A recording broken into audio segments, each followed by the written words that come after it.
Aha! I see you've included everything, just as I asked. Thank you, Kiadi. Magar, what does this mean? Tell me, what am I to make of this? I sent some much-needed aid to our neighbors in the Shrike Hills. They're our only possible allies in the coming carnage. Cephal, I know your opinion, but be realistic. The Aldori are not our friends. We can't count on them for help if something happens. We're expendable.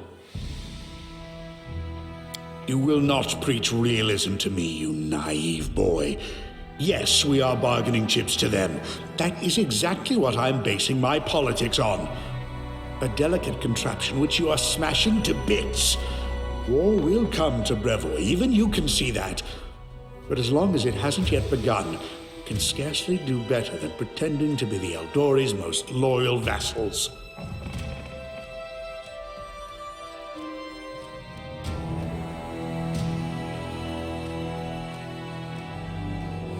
Listen to me carefully, you three. Yes, Yeri, this involves you too. Things are looking bad. First, the land here is fertile, but its most bountiful crop is Cyclopes' graves. Second, it shares a border with the Obaria, well known for its epidemics. Gods forbid the wind carries the next plague here. Settlers are reluctant to come here as it is. I can scarcely blame them. Do not become too attached to Varnhold. This is but a stepping stone. Our real prize lies to the west. But what does Varn do? He sends them gifts. Better to send them assassins. Without their Baron, the Shrike Hills would descend into a struggle for power, and Silverstep and the Canelands would fall to us soon after. Such villainy! Do not interrupt your regent, Varn, or relieve me of the position this instant. Now, what is the most important thing here? The Aldori are afraid of unleashing war. They know that if they tried to separate from Brevoy without some kind of outside support, the Sotova would crush them. So we must convince them that we are their most loyal allies. We will stoke the Aldori into an uprising. When the unrest picks up, we shall strike them in the back and make them fight on two fronts. While you, Your Grace, were drinking wine at the feast, I was busy acquiring a map of Nivatka's Crossing. Look at these fortifications. If we could seize this town, we'd win a significant piece of Brevik land along with it.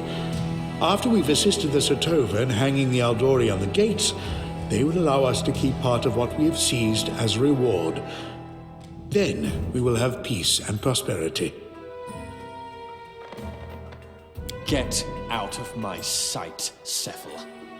Get out! Never would the name of Magar Varn be tarred with such abominable villainy. It never happened while I was leader of a mercenary party and won't happen now that I'm Baron. Great Asmodeus, what did I do to deserve this punishment? Why do I deal with you at all?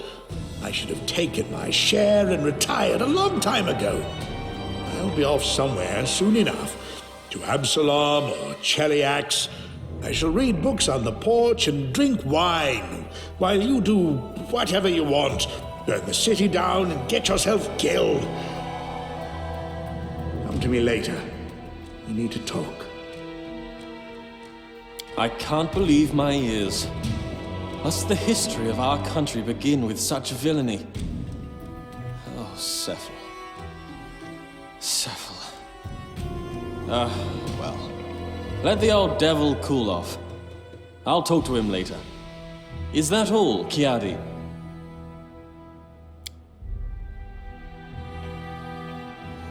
I see.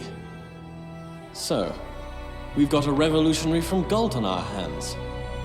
A tavern keeper writes us. She saw the revolutionary walking around, stirring up the people for an uprising. Well, you're the general. You go and deal with it. Talk to the tavern keeper. Find out where to look for this instigator. Well, far be it from me to teach you how to do your job. When you finish, report back to me. By the gods, what a worry. Uprisings, intrigues, these damn letters. That Gunderson and his bracelet. And the Baron has to see to all of that, and listen to everyone's complaints while he's at it. What a nuisance.